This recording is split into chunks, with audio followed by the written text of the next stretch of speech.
Começa mais um programa Bastidores. Obrigado, senhor e a senhora, pela audiência aqui em qualquer lugar. Nós hoje vamos levar para a senhora e para o senhor uma pessoa que vai fazer análise do que está acontecendo na Paraíba. Prisões, torneiras eletrônicas, delação premiada. Ele, que é um analista político, que é um advogado, já foi político, sempre quando ele vem ao meu programa tem uma audiência muito boa. Eu vou começar com o analista político Gilvan Freire.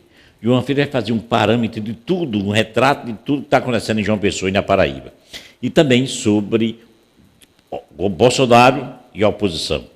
Gilvan Freire, a nosso pedido e a pedido de muita gente que assiste o nosso programa, vai fazer um balanço de muita coisa. Ligue para um amigo seu em Caiazeiro, em Princesa, em Tavares, Juru, Manaíra, Emas, Mamanguape, Guarabira, em qualquer lugar das 23 cidades, das 223 cidades, e você pode assistir o nosso programa nesse endereço aqui, sabe como?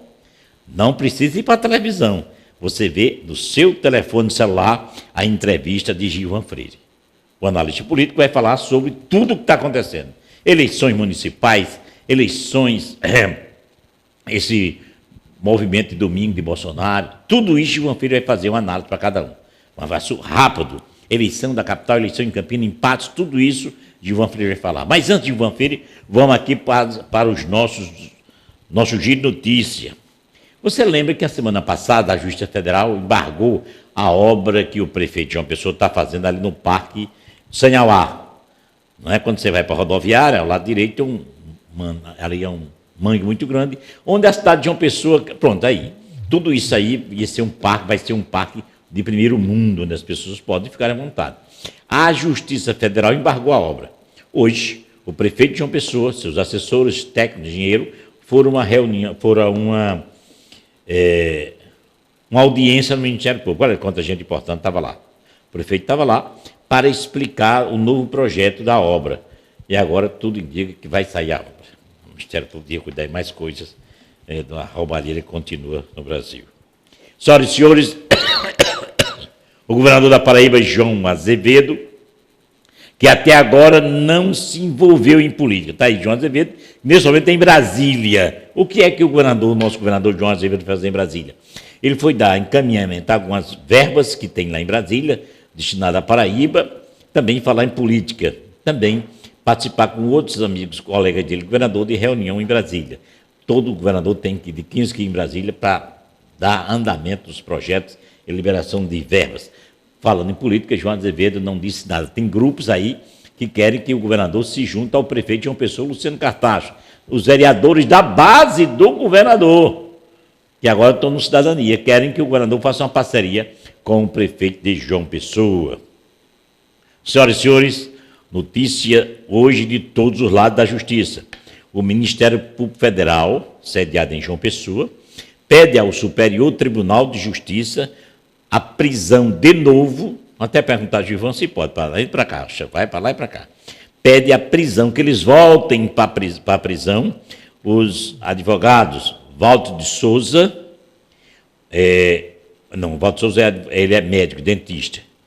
O Gilberto Carneiro, isso aí, que era procurador, advogado, e também doutor Coriolando, irmão do governador, Coriolando, esse aí, eu não sei qual a formatura dele, mas, e outras pessoas. O Ministério Público Federal pede ao Superior Tribunal de Justiça a prisão desses cidadãos que já foram presos e agora foram soltos pela ordem do Superior Tribunal de Justiça. Vamos um assunto a perguntar a Gilvan Freire se pode, entra para lá, vai para cá, sai, entra, tudo isso. Hoje pela manhã, a cidade de João Pessoa foi surpreendida, o estado da Paraíba, por mais uma operação Calvário. Dessa vez, a 8ª operação. Foi preso o radialista Fabiano Gomes da Silva. Fabiano, que trabalhou no Correio da Paraíba, trabalhou no Arapuã, foi preso hoje pelo Taí. Ele foi preso pela Polícia Federal, desta vez acusado de fazer articulação com testemunha. Segundo os advogados e a polícia, o delegado, ele estava fazendo chantagem. Vou perguntar a Gilvan Freire como é essa chantagem que ele estava fazendo com as pessoas envolvidas nas operações da Calvário na Paraíba. E o pior, foi encontrado na casa de Fabiano Gomes, meu colega radialista, essa pistola 380, não é bonita ela? O que diabo Fabiano quer com arma? Ele é como eu, não sabe nem pegar nesse troço, não sabe atirar. E atirar para que esse Fabiano está com isso? Mora num condomínio fechado que já tem segurança demais. Mas o advogado deles, que essa arma é do segurança dele, foi encontrada na casa do Fabiano. Pior que ela não tem registro. E hoje alguns advogados, deputados, delegados, dizem que a complicação de Fabiano vai ser esta arma. Ele não tem porte de arma dada pelo governo. Senhoras e senhores, o Porto de Cabedelo, nosso velho Porto de Cabedelo, subiu com toda a crise mundial, o nosso Porto de Cabedelo subiu 11% de suas cargas. Tem até uma foto aí do navio, meu querido Gildo.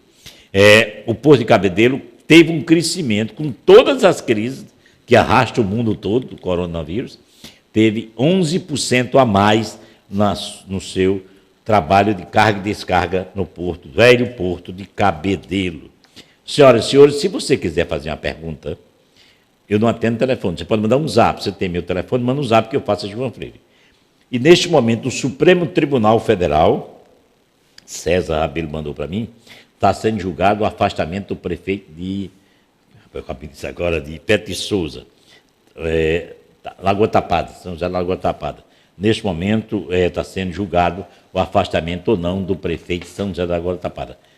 Antes do programa terminar, o julgamento lá vai do Supremo, aí eu vou informar as senhoras e senhores. Vamos começar agora com o advogado Gilvan Freire, que tem uma facilidade de explicar, elucidar para as pessoas que não têm conhecimento jurídico, como eu, que sou um simples jornalista, as nuances da área jurídica, prisão, operações, tudo isso. E Gilvan Freire vem se tornando um expert, porque ele estuda muito a operação Calvário na Paraíba. Tudo bom, Gilvan? Prazer em tê-lo aqui. Prazer grande, padre. Final de semana bom? Em paz.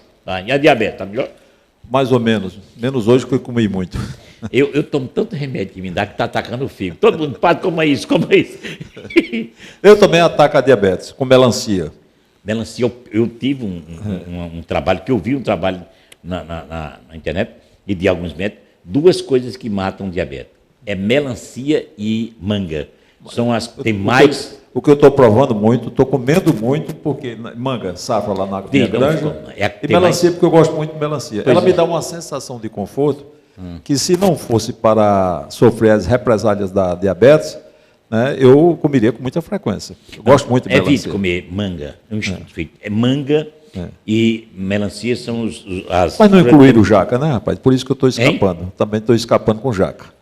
Não, você quer morrer mesmo. É melhor comer um pouquinho de açúcar. Não, é um embate entre eu e o diabetes, né? Todo diabético eu gosto de comer doce, né? Gosto. Eu não tenho muita afeição por doce, na verdade, eu gosto mais de salgado. Agora, eu gosto muito de frutas, eu gosto de pinha, por exemplo. Pinha que é extremamente nociva, eu gosto de melancia, eu gosto de jaca, eu gosto de manga. A banana... Aliás, tem um lado, eu gosto de banana, especialmente a maçã, que é uma das mais doces. Mas minha filha disse, minha filha é formada, ela na área de medicina, é médica, ela disse, eu tinha cãibra de morrer. Eu pensava que eu quebrar o dedo, instalar o dedo nos pés. Com massagem nas pernas você melhora bastante. Aí minha filha mandou que eu comesse banana prata. Todo dia, depois que eu como banana prata, eu não tenho mais cãibra. Ou então você nega, né? Só para comer a banana prata. Mas eu tinha medo de morrer. E agora eu comprei esse sapato lá em Zé Gomes. Que é confortável. Que é confortável, que é alto. É comfort. É comfort, lá em Zé Gomes da primeira. Meu amigo, pensa um sapato que eu... Agora não eu uso sapatos confortáveis. Confortável, porque o pé de diabetes foi lá em Zé Gomes. Olha a altura do sapato. Minha mulher dá massagem nos meus pés. A minha mulher também dá. Olha a coisa. Esse sapato me deu uma... com óleos de essências. Esse aqui me deu uma... Para você que é diabetes, não é propaganda não. Você que é diabetes, procura esse sapato lá na primeira. Tem em várias lojas, mas eu comprei. É comfort, né? É comfort. É impressionante. Tinha dores da perna, estou usando o sapato. É bonito, elegante. Vamos à história da... que diabo tem a ver o sapato com a diabetes, com a prisão de Fabiano Gomes? Ele também é diabético, né, e corre muito risco de vida, porque ele é indisciplinado. A prisão, ele também correu da outra vez, né? E para que continua no eu? A prisão de radialista Fabiano Gomes hoje. Amanhã, às 10 horas, ele vai para a audiência da custódia.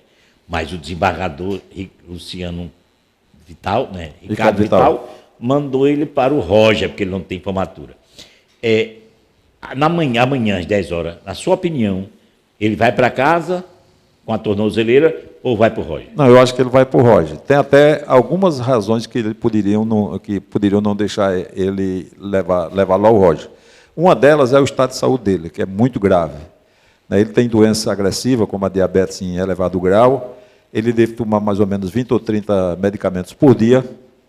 Ele é tenso, é um cara extremamente tenso. É um cara ansioso, extremamente ansioso. Então, ele corre muito risco, né, de sofrer um mal súbito por conta da doença dele. E ele também é uma pessoa que não se conforma, digamos, com os problemas que cria. Ele sabe criar os problemas, mas ele não sabe administrá-los, nem sabe resolvê-los. Então, colocar Fabiano, por exemplo, no Roger, digamos que seja, em tese, uma contraindicação, embora ele faça por onde? Uma contraindicação levando em consideração as questões humanitárias. Mas ele faz por onde? Você veja que ele acabou de sair, acabou em pouco tempo, não faz muito tempo, um ano e pouco. Né, do PB1. Do PB1, né, onde sofreu o diabo. Continuou envolvido. Sofreu o diabo. Ele foi, inclusive, ele se queixava de ter sido molestado por autoridades do próprio sistema prisional, que teria apanhado, teria sido espancado, teria sido torturado psicologicamente, teria sido maltratado, por conta de inimizades que ele fez ao longo do tempo em que foi radialista, né, que ele também faz muita inimizade. Ele só faz pouca amizade, ele faz muita inimizade. Né? Mas ele tem uma personalidade, que eu diria que é uma personalidade que precisa ser corrigida, ser reeducada, porque parece que ele faz uma opção preferencial pelo crime. As atitudes que ele comete, nos conluios que ele tem para sobreviver como radialista, todos resultam em graves crimes. Né? Ora a chantagem, ora a pressão indevida, né? Ora a participação direta e intermediando relações criminosas e promíscuas. Né? Então, Fabiano, do ponto de vista jornalístico, ele perdeu a credibilidade na categoria, perdeu a credibilidade entre os possíveis ouvintes, né? os que o assistiam na televisão e no rádio, é baixíssimo. Você vê que sai qualquer nota contra ele, ou qualquer referência a ele, é imediatamente rechaçada por milhares de pessoas nas redes sociais. Então, ele perdeu isso, mas não perdeu o talento que ele tem. Ele é um cara extremamente talentoso, um cara extremamente ousado, é um cara extremamente criativo. Beiramar também era muito... tem isso, tem essa questão do delinquente habitual, que às vezes ele tem uma genialidade. Via de regra, os delinquentes habituais têm genialidade, por conta de distúrbios. Ora são esquizofrênicos, ora são psicopatas, ora são sociopatas. São pessoas que têm distúrbios. Então, a meu ver, Fabiano tem distúrbio. Estou dizendo isso pela primeira vez, não. Estou dizendo já pela segunda vez. Você é advogado. A arma grava, porque agrava se a arma era do segurança. Ele está dizendo que é do segurança dele. Se era do segurança, devia estar com segurança, né? Se era do segurança, como é que o segurança ia ser segurança se ia andar desarmado? E quem estava recebendo segurança já tinha um revólver. Precisava de segurança de quê? Tinha uma pistola. Então, é uma história, digamos, uma tese de defesa, né? Mas a arma foi encontrada com ele. Então, a porte se dá com quem a arma é encontrada. Né? Então, o porte de arma era com ele estava portando a arma, ou estava de posse da arma. Porte ou posse, a arma estava com ele. Ele foi preso dessa vez, segundo o Ministério Público e o CAECO, de que foi pegue na agenda de sua excelência, o ex-governador Ricardo Coutinho. Você sabe a história. Ouviu a história do delegado dizendo que o governo do Estado comprava 11 milhões de combustível e o dono do combustível dava tanto por mil, 100 mil, para Fabiano dar a Luiz Torres. Eu almocei com o Luiz Torres hoje, e João Gregório, Gartenberg, e lá no restaurante Classic. Todo mundo disse, como é que ele vai provar? Como é que Fabiano vai provar que dava 100 mil contos por mês? Olha, essa questão da prova em relação ao delito pelo qual ele responde é uma questão que a gente tem de imaginar que é possível ter alguma prova de algo, nem de tudo. Mas a questão não é essa. A questão é como o nome de Fabiano aparece nessas relações perigosas. Tudo ele está no meio, né? Tudo ele está no meio. Ora intermediando negócio, né? Ora fazendo chantagem, ora vendendo informações que não possui, ora vendendo prestígio que não tem. Né? Então, eu acho que as pessoas com as quais, nos últimos tempos, Fabiano se relaciona, especialmente depois da Operação Checkmate e Cabedelo, pela qual ele foi preso, levam em consideração que Fabiano é uma figura, digamos, é uma companhia indesejável. Porque, ele dá azar, né? Porque o seguinte, ele trata de todo mundo... Ele entrou na prefeitura de Cabo dele, tiraram o prefeito. O prefeito foi preso. Se envolveu com Roberto Santiago, Roberto foi preso. Se envolveu com o governador Ricardo Coutinho, o governador foi preso. Foi preso, Vamos lá, todo mundo que se envolveu... melhor ele se envolver com os presos, porque já estão presos, né? Lá na penitenciária. Mas sabe, padre, eu acho que no caso de Fabiano, ele vai para o desespero, que nos últimos tempos ele vem recorrendo ao desespero para fazer chantagens e sobreviver. Por que depois, o cai na chantagem? Porque ele ganhou muito dinheiro e perdeu depois. Não, eu perguntava, ele liga para você, João, que é Fabiano Gomes, olha, eu vi um documento que você está envolvido, que você recebeu tanto, que você forneceu tanto. Eu quero que você mande 30 mil agora para mim, se não der, não sei. Você caia nisso? Algumas pessoas podem cair, porque ele sabe muita coisa de algumas pessoas. Então, quando ele assedia uma pessoa, naturalmente, é porque ele tem um segredo daquela pessoa. Ele sabe de alguma coisa. Eu vi você dizer no seu Intrometidos que aquele homem que foi preso, presidente da Câmara Federal, como é dele? Cunha. Cunha, Eduardo Cunha. Cunha vai derrubar a República. Continua preso, Cunha. Continua e está derrubando. Derrubou o que até agora? Não derrubou, porque não tem mal o que derrubar. Os alicerces estão podres. Quer dizer, é só para lançar. Você tem, por exemplo, um movimento já no dia 15 agora, desse mês, né? Domingo, na próxima semana, no próximo domingo, em que, próxima semana não, esta semana no domingo. É agora, né? Domingo agora. Em que os alicerces da República ficarão mais frágeis. Né? Porque é o grande confronto nacional entre as ideologias que estão em confronto hoje. Governo e oposição, esquerda e direita, né? Combate à criminalidade e criminalidade organizada. Então, nesse embate, a República, depois de domingo, se houver o esperado de arregimentação, a República não será a mesma. Então, Cunha, por exemplo, ele já ameaçou derrubar quase todos os pilares da República, mas até agora ninguém porque não foi divulgado o que ele disse. Fabiano faz medo a alguém? Fabiano faz. Depois de tudo isso? Sim. Ele ainda tem alguma coisa para contar que a Calvário não sabe.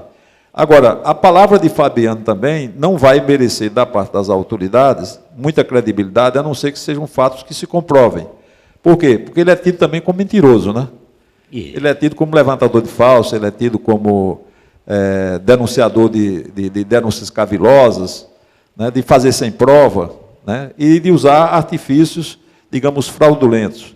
Então, eu acho que Fabiano talvez não saia rápido da cadeia, embora em tese possa sair, ele tem muita dificuldade de sair, porque ele está com um acumulado de problemas em torno do histórico dele. O desembargador Vital pode prorrogar, é 5 dias, não é? Pode prorrogar, pode decretar prisão preventiva, provavelmente deverá sair. Se o que está pintado no despacho do desembargador for mais profundo do que a gente imagina, porque o desembargador também não ia contar tudo no despacho, não ia antecipar o que sabe. Você leu o que ele disse? Eu li já agora no final da tarde. Mas eu não levo em consideração apenas o que o desembargador diz no despacho. Eu levo em consideração o que o desembargador demonstra saber das investigações. Que tem tudo, nem tudo está no despacho. Por exemplo, quando o STJ soltou Ricardo Coutinho, e a curriola dele toda foi soltando, por razões que a gente sabe quais são, de ligações incestuosas entre ministros e seus familiares dentro da corte, que são os advogados. Até isso tem. Lógico que tem, todo mundo sabe no Brasil que tem isso. Eduardo Cunha está começando a contar, onde eu estou dizendo, Eduardo Cunha está começando a contar essas relações incestuosas entre o poder político e os tribunais superiores. Está começando a contar? Já vazou muita coisa. Mas o que tem ainda não está no gibi. Então, quando ele começou a contar as histórias que sabia com relação a essas relações incestuosas, né, o GAECO levou, e quando ele foi liberado, quando ele foi solto, Ricardo Coutinho e sua curriola, então o desembargador remeteu, e o GAECO também, e a Procuradoria da República, remeteu ao STJ as informações que tinham, demonstrando que não era possível que eles fossem soltos. Mas foram todos. Não, por essas razões que eu estou dizendo. Mas é o seguinte, eles fizeram da parte deles, essas autoridades aqui na Paraíba, fizeram da parte dele, levaram essas informações ao STJ. O que é que aconteceu?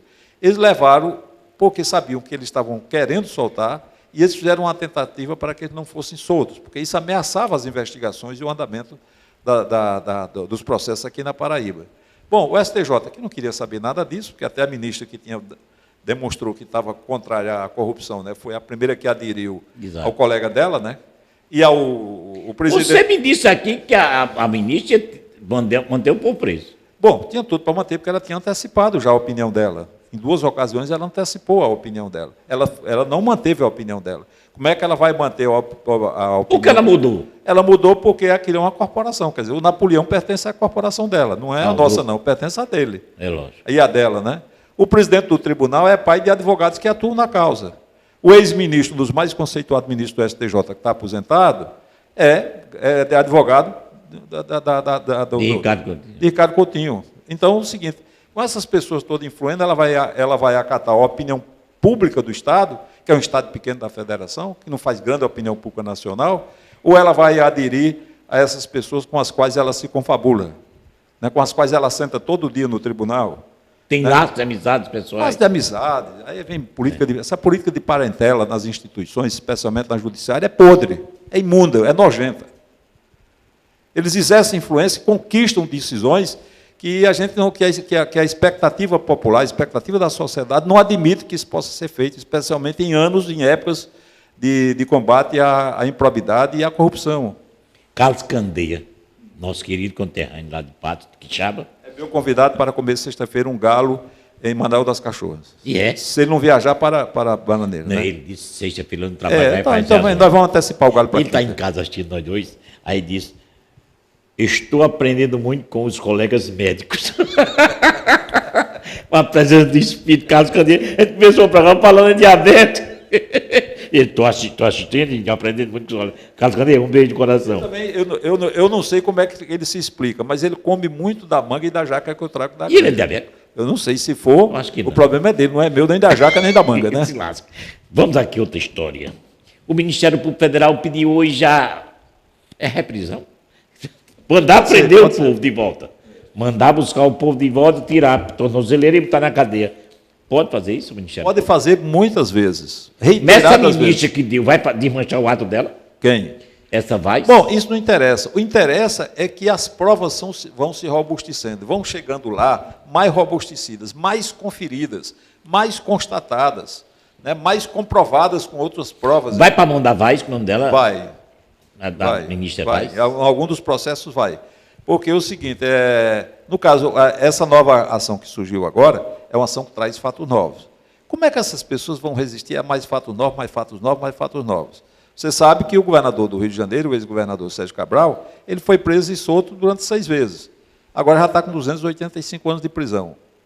Então, o que é que você pode achar? Um cara influente como ele, de um estado como o do Rio de Janeiro, com a capacidade que tem de ter relações incestuosas com o poder, porque foi o centro do poder no Brasil há alguns anos, foi capital da República, né? Essas relações são históricas, onde gera a presença de maiores autoridades em todos esses níveis elevados de poder.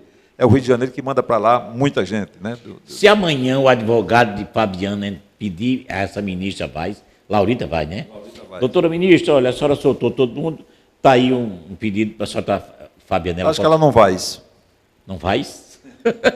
Não vai, ela não solta não. Porque é o seguinte, ele é pequeno, ele não tem poder para contratar advogados grandes, ele não tem o beneplácito de advogados e proteção de advogados, filho de ministro da Suprema, da Corte do STJ. Só quem chega, Ricardo? Do STJ.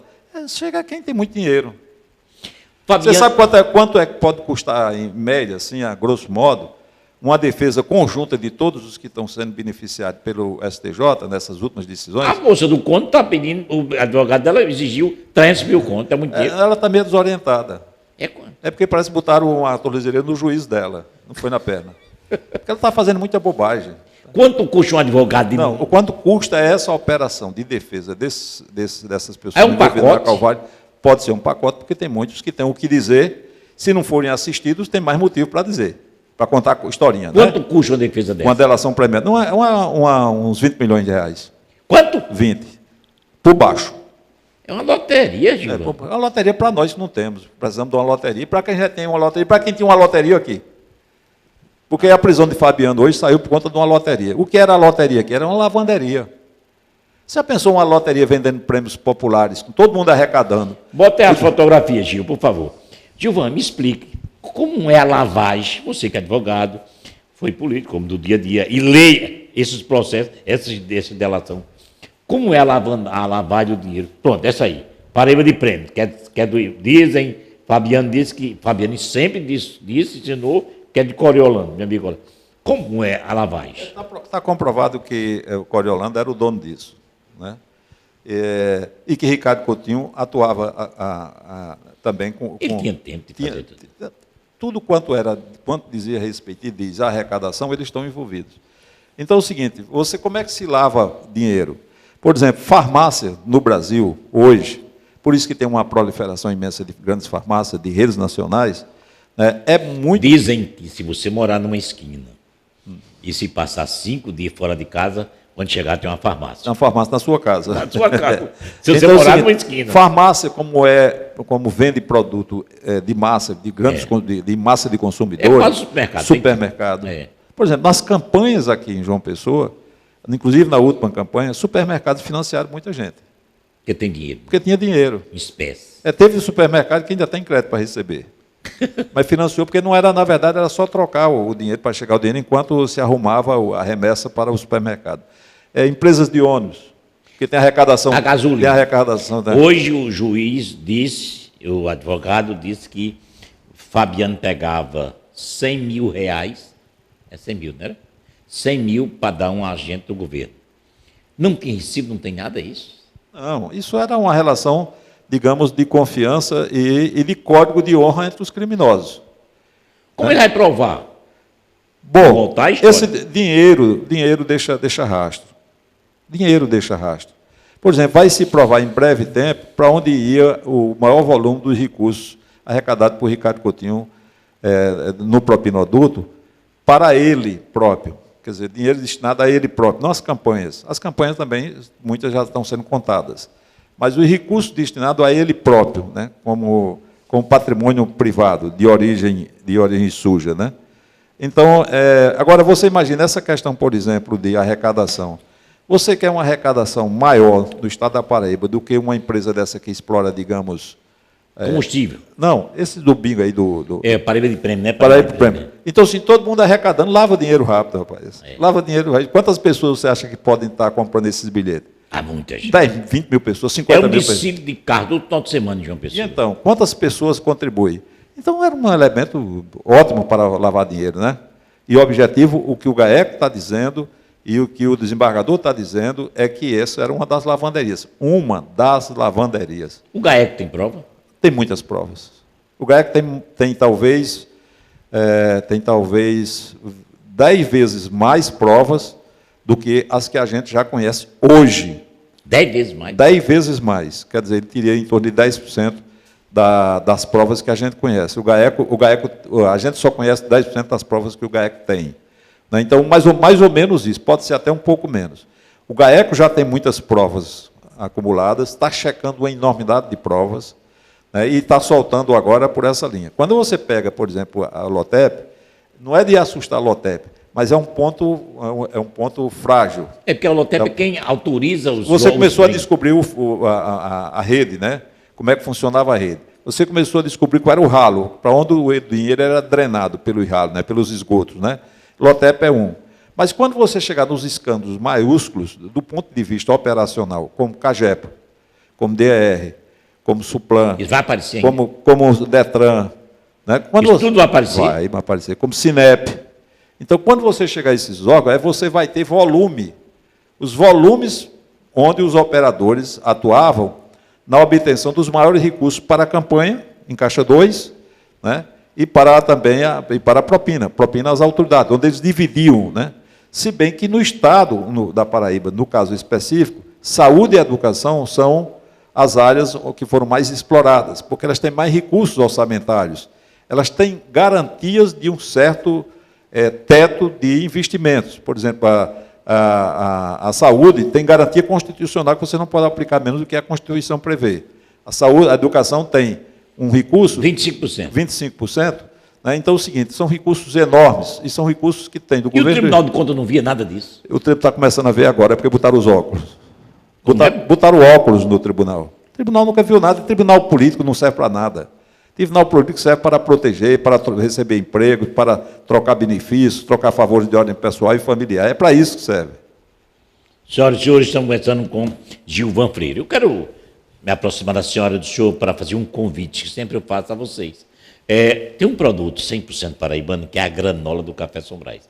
A granola é um produto de qualidade feito para a família. A Sombrais, na sua existência de 70 anos, tem uma preocupação basilar, em primeiro lugar, é atender a família paraibana, que mantém a empresa Sombrais há tantos anos.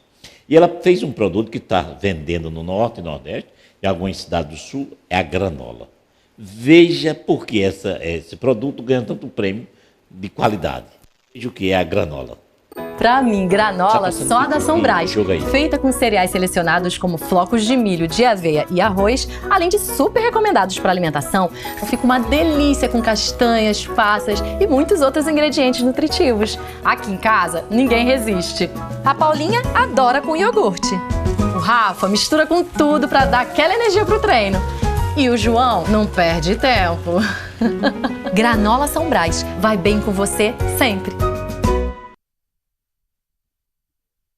Comprando para Gilvan. E eu também estou ganhando. Leonel Freire me deu um pacote desse, eu gostei muito.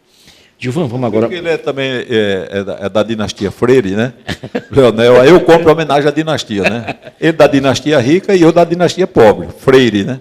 Ah, mesmo? É porque ele é Freire. Ele é nobre, né? Ele é top, ele Você é top. Você é top de Santa Maria. Aliás, ele não tem nada por que achar que eu sou primo dele, mas eu tenho de achar que ele é meu primo.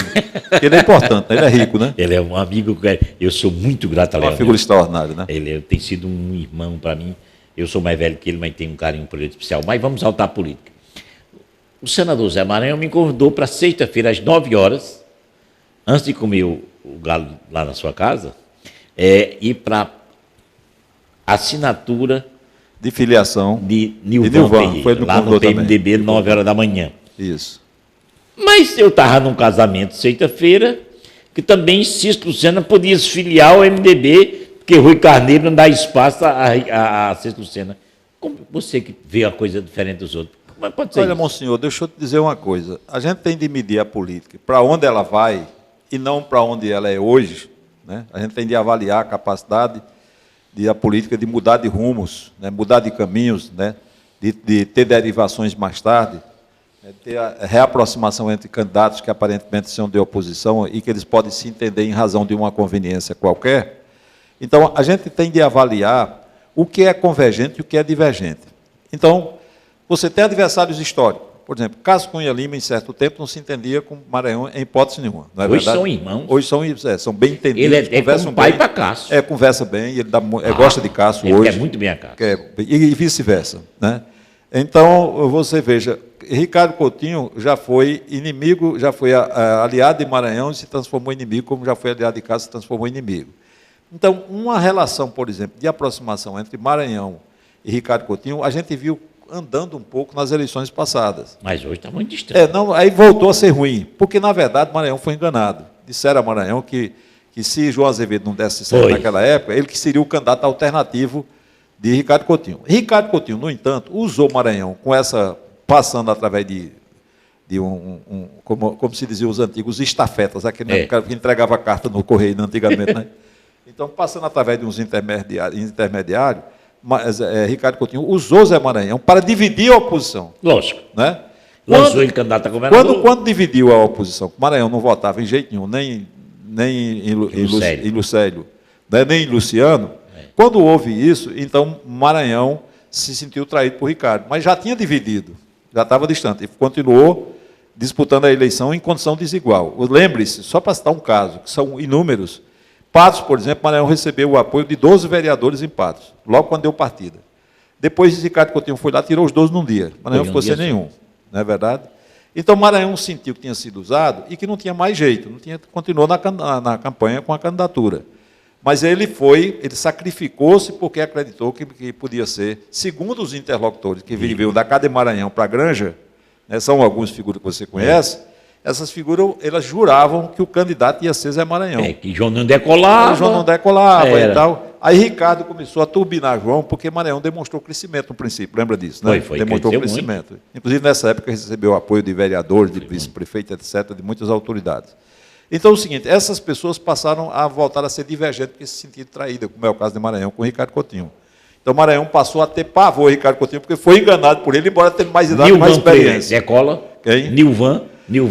Olha, Nilvan é o candidato mais querido, o mais amado, o mais conhecido e o que tem mais trânsito na periferia, nas populações mais pobres. Tá lá ele tem esse é um capital que ele tem, que não é adquirido politicamente, é adquirido na área de comunicação. É adquirido como ícone da comunicação de massa.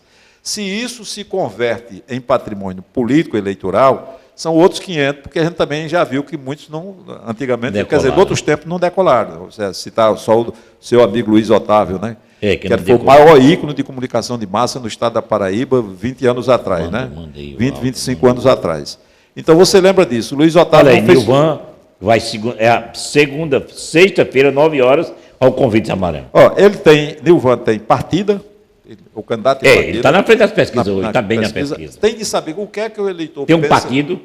Tem um partido que é agora o PMDB, que tem uma referência boa, que é o próprio Zé Maranhão. Zé Maranhão continua sendo uma referência política de decência e moral. Ainda hoje é um homem sério. Então, nada contra ele. Maranhão é o melhor carimbo que pode dar um novato. É uma chancela boa. É uma chancela boa, de um cara que não tem vida partidária e vida política. Então, Maranhão garante isso aí. Agora, o que é que acontece? É que Cícero Lucena é hoje o candidato mais querido de todas essas lideranças. Todo mundo vota. Eu fui em um casamento, todo mundo pedindo para ser candidato. Então, semana passada, eu tomei café da manhã com ele lá no Canelli, na segunda-feira, né? Terça-feira, e foi um Deus nos acuda. E eu estou sentindo que Cícero está motivado a colocar a sua candidatura e que eu acho que já está trabalhando nesse sentido. Quer dizer, ele está se rendendo a uma pressão que vem de fora para dentro. Né? Ricardo Coutinho, tem chance de... Para mim, zero. Nem como candidato... Mas já está nas pesquisas, doutor. Para mim é zero. Mas ele ainda está nas pesquisas. Não sei, não. O Gilvan, o Wilson Santiago... Você só tem pesquisa anterior à prisão. Agora, ele ainda está... Não acredito. Tem gente que vota em Lula. Gilvan, tem gente para tudo. Para quantas pessoas Lula faz um discurso hoje? Eu vi uma pesquisa pelo PTB, que o menino de Wilson Santiago, que Ricardo Coutinho tem ponto. Vou me atrever a dizer a você e a seus telespectadores que a possibilidade de Ricardo Coutinho ser candidato a prefeito de João Pessoa é igual a zero. A possibilidade dele... Mas ele está livre, ele não foi condenado. Bom, é uma opinião que eu estou emitindo, em razão dos fatos que vêm, evidentemente, dos já existentes e dos que vêm. Eu estou dizendo que a possibilidade não passa de zero, tá certo? A possibilidade dele lançar algum candidato ligado a ele, também com uma certa probabilidade de ganhar a eleição, é igualmente zero. Ele está com 2 candidatos, chama-se Gebazinho, que foi bem votado de João Pessoa, ex-presidente da Assembleia, de família tradicional, e Luiz Couto, do PT. Juntando os dois, não formam uma chapa com possibilidade de tirar 15% de votos em João Pessoa hoje. O PT está estragado. E o PSB? Todos estão estragados, todos estão apodrecidos, todos estão sem discurso, todos estão sem proposta, todos estão sem princípios, todos estão sem uma opinião relevante, todos estão sem uma bandeira de luta. O que é que eles têm a oferecer? E quem é que pode subir, além de Deus, você está falando de Nilvan? Apareceu o nome aí de Cícero Lucena, apareceu o nome agora dos empresários, os grandes empresários e os médios, botar Zé William Montenegro, que é um rapaz muito íntegro, muito sério. Deixa eu dizer, Zé William é uma opção empresarial. Se a candidatura dele tivesse respaldo político, ou adquirir respaldo político... Tivesse um Maranhão por trás. Se tivesse um Zé Maranhão por trás, um próprio Cícero Lucena por trás. Então, se juntassem umas forças políticas, digamos que tem um apelo bom, porque ele é não político. Política. Ele é o não político e é um empresário bem-sucedido, tá certo? Então, eu acho que Zé William, na cogitação, representa um setor não politizado, embora ele seja politizado, um setor não partidarizado da população, né? Acho que tem um apelo em certos segmentos da sociedade. Um candidato que eu acho que tem um papel individualmente competitivo, Rui Carneiro. Rui Carneiro é um candidato muito trabalhador, tem uma atuação na capital do Estado. Não acredito na solidez dele, mas admito que ele tem também uma partida boa, porque ele tem um contingente eleitoral aliado. De Cícero. Herdou de Cícero. Quando você coloca a candidatura em cima da de Rui Carneiro, você tem a sensação de que a de Rui Carneiro vai desabar. Não tem essa sensação? Levando em consideração que Rui Carneiro tem, porque herdou em vida de Cícero. Cícero agora pode Pegar de volta. Pegar de volta. Pode pegar de volta. Mas o partido é de Rui, não é mais de Cícero, não. Bom, eu não sei se o PSDB abriria mão de uma candidatura como Amanda de Cícero, que seria uma burrice imensa. Mas não fez uma vez? Com quem? Castro não deixou ele fora da candidatura do governo? Não, na verdade, eles estiveram bem dentro do partido com pequenas divergências, mas o partido era dos dois. Eles conviveram bem dentro do partido. Né? Castro ainda hoje convive bem dentro do partido. Pode até voltar a sair. Raonido Democrata. É um rapaz muito bom. Não acredito na candidatura, na competitividade da candidatura dele. Não acredito. É um rapaz muito bom. Os três candidatos do prefeito. Ele poderia formar com os três uma chapa, digamos. Só cabe dois. Não, diga, eles poderiam formar dentro do mesmo partido, o que não seria recomendável, né? Você tirar dois candidatos. Diego Tavares. Diego Tavares é um rapaz muito bom, simpático, do né? PP. Envolvente. Agora, Socorro Gadelha. Socorro Gadelha, se for trabalhado, é muito forte. E Daniela, se for trabalhado, é muito forte. O presidente da Assembleia, que é um político... Forte, que eu estou dizendo, para a estrutura. Para a estrutura, porque... Ele disse que se Ricardo não entrar no páreo, o prefeito pode fazer o sucessor. Não vejo muito isso, não. Não? Não. Porque você veja, você tem uns elementos por fora que você tem de avaliar e pontuar. Então, não tem como você desprezar uma candidatura como a de Cícero, que fora de Dilvan, hoje eu acho que é que tem mais. Hoje, não está nem lançado, nem cogitado. Hoje é Cícero. Eu acho. E não acho que você não desmerece essa opinião, né? Mas não, eu digo no sentido, você não desmerece no sentido da viabilidade da candidatura dele. Tudo é possível. Mas tem um grupo aí de vereadores, de Léo Bezerra, do vereador Os vereadores Bruno. não estão bem, né? Não, mas eles querem juntar o João Azevedo, o governador, com o prefeito da capital, para fazer uma coligação. Não sei se o presidente do Cidadania, Ronaldo Guerra, já falou sobre isso. Mas tem um bloco muito forte. Ninguém sabe o que vai acontecer a João Azevedo, ninguém sabe. É fora da capital. Ele ganhou todos os assuntos, João Pessoa. Eu estou dizendo que ninguém sabe o que vai acontecer a João Azevedo, e mais eu não posso dizer. Porque João Azevedo está contaminado pela Calvário. Mas não está citado em nada. Eu não citado está. Só aquele negócio de Ivan, né? Não só aquilo. Eu estou dizendo que João Azevedo está ainda sem poder sequer governar. Porque ele está... Mas ele foi arquivado o impeachment dele? Não, o impeachment pela Assembleia.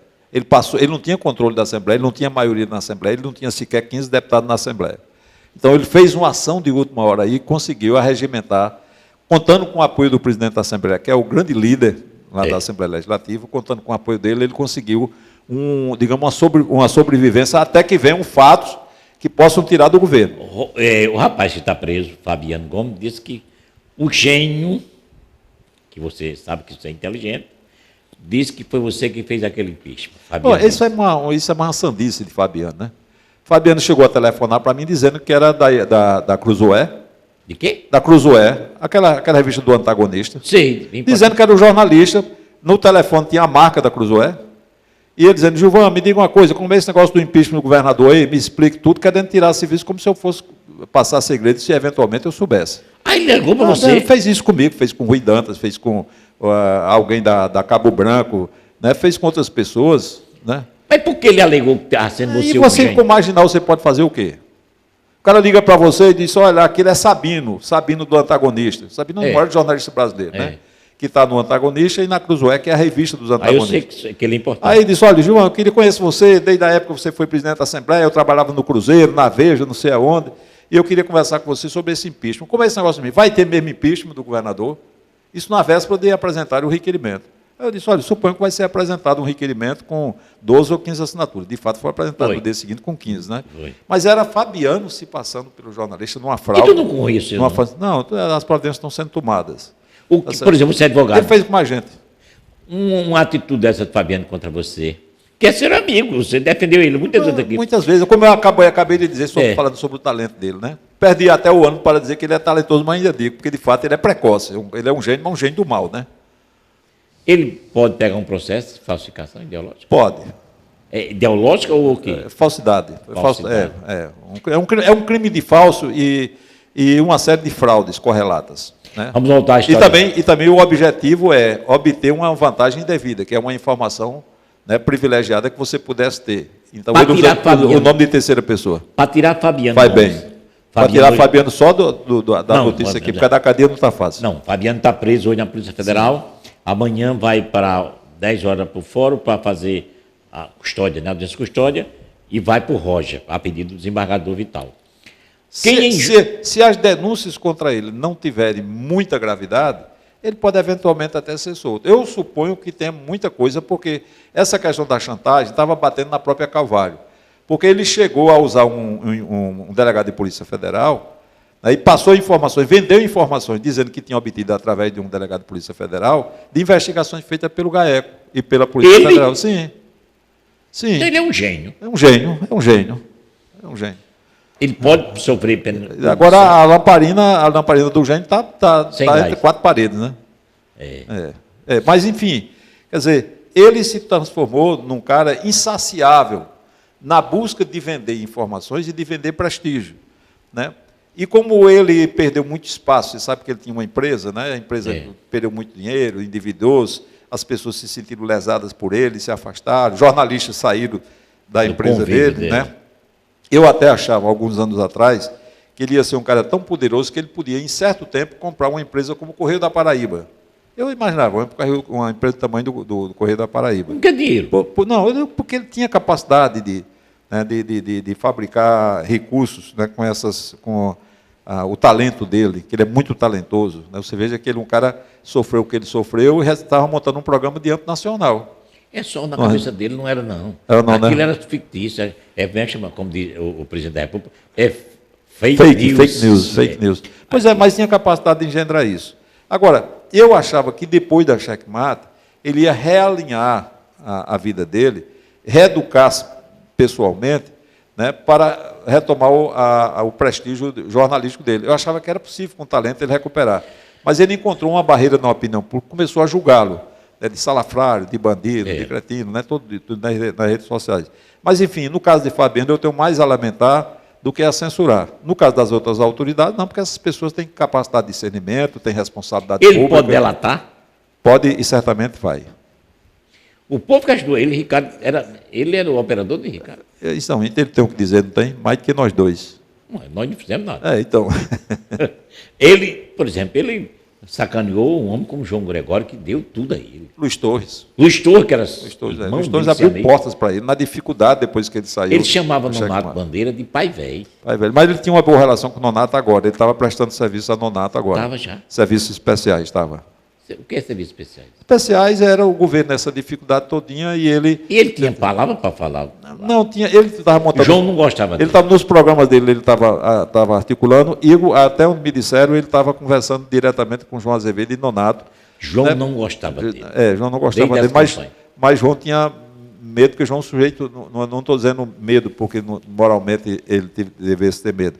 É porque João achava que ele era um cara escrachado, que ele podia, como ele fez com o Eduardo Carro, que fez com outro, escrachou, esculhambou com o Correio da Paraíba, tudo, respondeu ao processo, e pediu, pelo amor de Deus, depois para tirar as ações, porque ele ia pagar caro e ia se acabar. Deu uma entrevista dizendo que Alexandre Gilberto está trazendo ele de volta para o Correio. Então, aí, quer dizer, é um cara muito conflitado, né? Isso faz parte de um distúrbio. Eu acho que o distúrbio dele deve ser analisado, porque, efetivamente, ele não é uma pessoa sadia. É uma pessoa sadia. Tem uma questão, por exemplo, a de saúde, pode levá-la a perder a vida a qualquer hora. Ele é um suicídio em potencial, todo mundo disse. Nós estamos falando isso aqui, mas todo mundo fala, né? Décio Alcântara fez um artigo hoje dizendo que ele corre esses 3 riscos, né? De morrer na cadeia, de se suicidar ou de delatar. Eu me lembro que tinha um bandido lá de Campina Grande que matava o povo. Você sabe que ele pensou em se matar várias vezes no presídio e depois em casa? Eu não fui repórter policial. Tinha um bandido lá em Campina Grande que ainda vive preso, matou um gago, um cego, não sei o mudo lá, do homem bem famoso, um pistoleiro, cara de família, Arruda, não sei o que, Arruda. Sim, sei.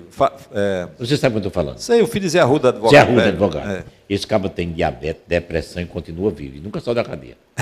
E nunca nem pretende morrer. E se só aí, mata mais gente. Agora ele tem depressão, diabetes, ele tem problema cardíaco. Não dá para a gente receitar.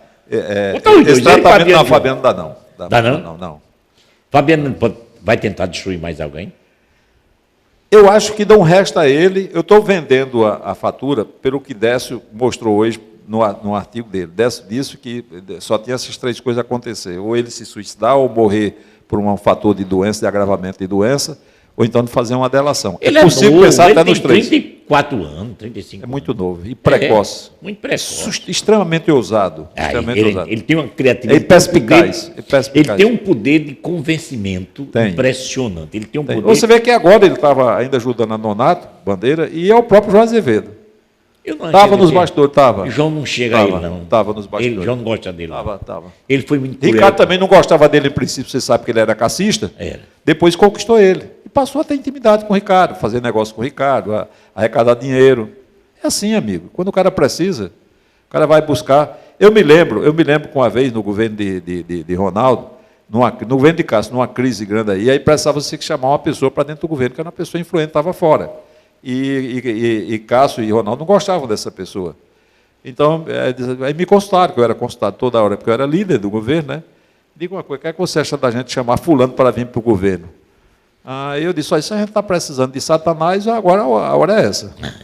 Porque tem hora que o cara... Um pistoleiro é útil. É útil. O pistoleiro é útil. Você já viu isso muitas vezes, né?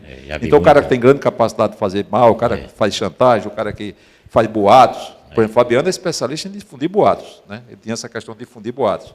Dar uma notícia falsa com o objetivo de alcançar uma vantagem depois para ele e para resolver uma situação. Então, Fabiano também fez até recentemente isso, né? Ele ainda estava com um veículo de comunicação, que ele estava tentando empinar. A dificuldade era enfrentar uma opinião pública, continuava irada e decepcionada com ele, né? Mas talento nunca faltou a ele para tentar se soerguer, e com ideias boas. Né? Walter Santos, do WSCon, diz que ele é um Chateaubriand. Eu sempre me lembro, quando vem as coisas de Fabiano, eu sempre me lembro de Chateaubriand, que não precisava tanto quanto Fabiano precisa, mas ele entendia que a classe política e a classe e a elite dirigente do país reagia às pancadas. Quer dizer, então, tinha uma grande capacidade de reagir às pancadas. Ele se especializou em dar pancadas, quer dizer, em criar escândalos. Então, ele criava um escândalo. Então, fazia, por exemplo, no setor privado, então ele colocava um dedo humano numa lata de salsicha, né? Como é o nome daquela de carne de boi?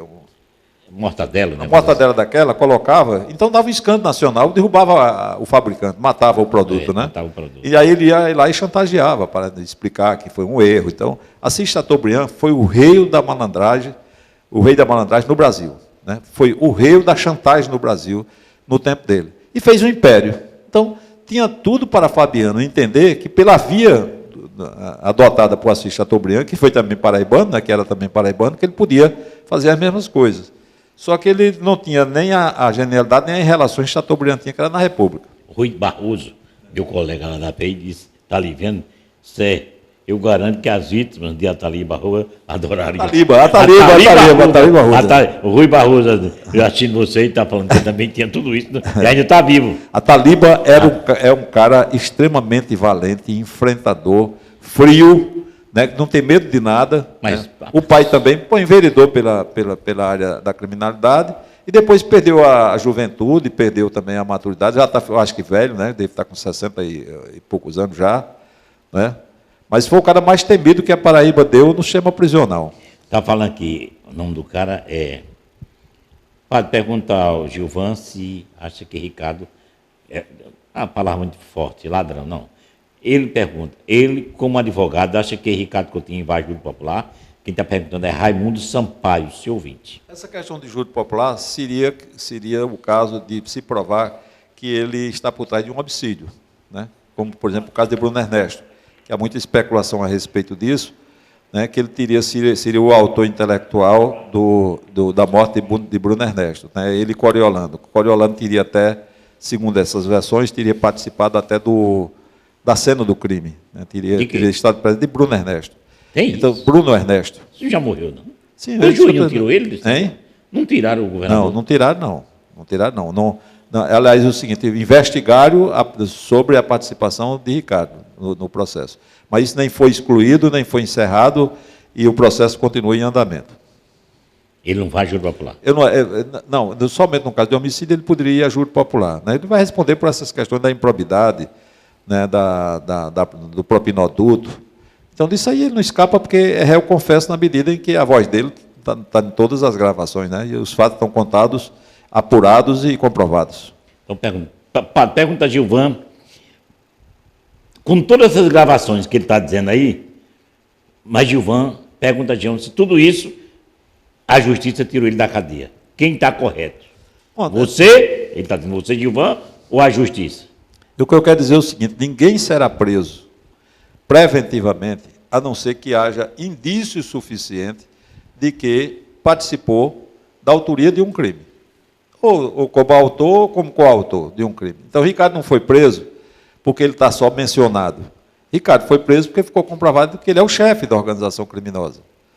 E que a soltura dele dificultava as investigações, porque ele exercia influência, inclusive no Ministério Público da Paraíba e no Poder Judiciário, em figuras do Ministério Público e figuras do Judiciário. Então, era necessário a prisão dele, para que ele não pudesse usar sua influência e a máquina que ele montou de corrupção para interferir nas investigações. Esse é o princípio. O Tribunal, o STJ e o Supremo Tribunal Federal, através de algumas correntes, de alguns setores lá internos, mais condescendentes com a criminalidade, ou seja, de juízes carimbados na defesa dos criminosos, no Brasil recente, nessa era de combate às organizações criminosas, eles entendem essas figuras que não precisa de uma prisão preventiva para apurar bem. Não está dizendo que Ricardo não tenha participação, não. Está só dizendo que ele vai responder em liberdade. Não está pedindo para destruir nenhuma prova, para não avançar nas investigações, não é nada disso. Ele parece tão culpado quanto o GAECO diz, e quanto a Justiça diz, parece tanto quanto ainda é e ainda o será. E o tribunal não está dizendo que ele é inocente, não, porque nem ele diz que é inocente. Você viu alguma palavra de Ricardo dizendo que era inocente? Não. Nem de nenhum deles. Nem de nenhum deles. Viu algum advogado dizendo que ele é inocente? Não, o advogado deles que não tem provas contra ele. Bom, o advogado... Olha, se o inocente é o primeiro que brada, é ou não é? Nossa. Se alguém é inocente, não vai aceitar ser condenado injustamente. Brada, grita. Né? Então, é o seguinte, Ricardo é um réu confesso, porque a digital dele está em todo o processo de apuração. Com essas figuras todas carimbadas, um Daniel gravava tudo. O Daniel é um gênio da organização em matéria de... Ele acaba novo, sabia? Não, ele é gênio. Aquele é um Fabiano. Aquele é um Fabiano. Agora, tem tudo catalogado. Ele era um cara extremamente disciplinado, aplicado, um cara que trabalha com controles e armazenamento de informações. Tem um cidadão que eu quero muito bem, meu conterrâneo, que me orgulha, com o dinheiro que ele tem, ele podia botar o seu empreendimento em São Paulo, em Brasília, mas ele fez questão na Paraíba. É um conterrâneo que nos envaidece muito, da Rua da Pedra. É Dalmo, ele assim... Isso é rico mesmo, não é de faz conta, não. Diga a Gilvan que eu vou comer o galo também lá em Mané das Cachoeiras. Ele é uma enciclopédia viva. Olha, depois que ele vendeu uma empresa por milhões de dólares, ele nunca mais apareceu em Manel quando a gente se encontrava sempre. Não é simples, né? Ele é simples. Eu não queria o dinheiro dele, não queria aquela cabeleira dele. Não, e depois o seguinte, a memória dele é a inteligência fantástica, dele. Né? E a humildade. Ele é de uma humildade. O deputado Barba Virgulino. Rico e bom, né? Tem aqui muita gente dizendo também. Dalma é rico e bom, né? Hein? Dalma é rico e bom e simples, né? É um simples, sabe? Se eu tivesse aquele dedo que ele tem, eu falava com pouca gente. Você abria mão daquela simplicidade dele, né? Por você com pouco dinheiro já abriu mão da simplicidade, você imagina. Se eu fosse poder que aquele homem tem, eu falava assim, só porque eu sou religioso. Gilvan, está terminando o nosso programa. Eu queria que você dissesse ao público da TV Mais, que gosta de ver você, tem esperança para a Paraíba sair desse lamaçal? Olha, não é a questão só do lamaçal. Nós estamos vivendo uma situação que, no pós-lamaçal, ou seja, depois que se viu que nós não tínhamos governo na Paraíba, que nós tínhamos uma organização criminosa, que toda a estrutura de mando estava apodrecida, toda a política e ação social de governo era mentirosa, era falseada por informações compradas, por um aparato de defesa de informação falsa. Depois que a gente viu tudo isso, vem um empobrecimento que é natural. Porque, por exemplo, o Estado arrecadava muito para garantir a sobrevivência das organizações criminosas e do próprio governador. Mas ele então, isso não acabou. Isso não acabou. Quer dizer, acabou, não? Não, no GAECO fechou essa fábrica. As torneiras, né? Fechou as torneiras, né? E carimbou as pessoas. O grande problema é, quem vem depois de Ricardo Coutinho, de 10 anos de governo podre, quem vem depois? Vem um sucessor dele, escolhido por ele. Mas não está envolvido. Veja bem, eu estou dizendo a você que está. Mas não provaram nada contra ele. Não é que não provaram, eu estou dizendo que está. Né? Agora, apesar de ser uma pessoa ótima, né? Ele é um bom Olha, ele é um cara excelente, um cara de bons costumes, um cara de boa índole, um cara de bom histórico. A história dele é muito boa. É limpa, é muito boa. Mas, para se eleger, escolhido que foi pelos membros e chefias da organização criminosa... Mas ele não cortou, tirou a Cruz Vermelha, brigou com o Ricardo, que demitiu o povo. Não, demitiu ninguém. Até agora, os demitidos foram pelo GAECO. Quer dizer, o GAECO apresentou como criminoso e ele foi obrigado a demitir. O governo dele está cheio de pessoas podres ainda da administração passada que ele não demite. Está enfrentando crise, inclusive, na área militar, porque não tem capacidade de demitir. Ele não tem nada de gestão ainda no governo dele. Zero de gestão de obras, de políticas públicas, de nada. Ele não tem paz com essas confusões. É o seguinte, talvez não tenha paz. É isso que eu estou dizendo. Talvez não tenha paz. Mas isso precisa ser resolvido. Quer dizer que o GAECO, tendo o que tem para apurar e para apresentar, vai deixar que haja um desgoverno do Estado? Vai se responsabilizar por um desgoverno? Tem que tomar providência, ou para absolvê-lo, quer dizer, isentá-lo de culpa, né? Ou então para agilizar a apresentação das provas, a fim de que ele fique fora do governo por comprometimento com a organização criminosa. Quer dizer, nós temos de resolver esse impasse. Não dá para ficar assim. O governo não tem governo, tem desgoverno. Tem um vazio de gestão. Né? Os secretários estão todos desmotivados. Alguns vão ser presos ainda. O secretário dele, que é auxiliar dele, que ainda serão presos. A gente pode viver nesse estado de coisa? Acho que não pode. A gente tem que depurar. Tem que depurar, botar na descarga, fazer descer as fezes e tentar reigienizar a administração pública. Gilvan, é bom você vir aqui, porque, olha, está cheio de gente aqui fazendo perguntas, e eu não falei muitas perguntas, porque você está... Até o Galeguedal vai aparecer. Quem assiste meu programa? Porque o Rico não tem necessidade de estar ouvindo a gente, não. Para quê? Ele chega em casa cansado, aí se deita, ele não vai assistir novela, vai chupado, quem gosta de saber notícia. E é meu amigo do coração. E vem de passo aquela história que, aliás, quem dizia era Bené, amigo dele também, nosso, né? Bené dizia, rico é diferente de pobre, né, rapaz? É outro nível, né? É muito diferente. Como diz a mano, é outro nível. Rico é rico, mas ele é rico de virtude. Aí eu fui dizer isso a um amigo meu, Dalma é rico de virtude deles. E não esqueça a riqueza. E, João, muito obrigado a você, a Fátima, seu neto que está aqui presente. Mais uma vez, eu quero agradecer a audiência do senhor e da senhora. O nosso sistema de comunicação tem uma rádio, a 95.7, 24 horas no ar. Nós temos um portal Paraíba Master, informando a senhora, isso aí você já de tudo. A TV Master, 24 horas, levando para toda a sociedade o que tem de mais importante no noticiário, na vaidade, na religiosidade, na indústria, no comércio de João Pessoa. É uma empresa 100% paraibano que só fala coisa de nós, paraibanos. A todos nossos, muito obrigado e até amanhã, se Deus quiser.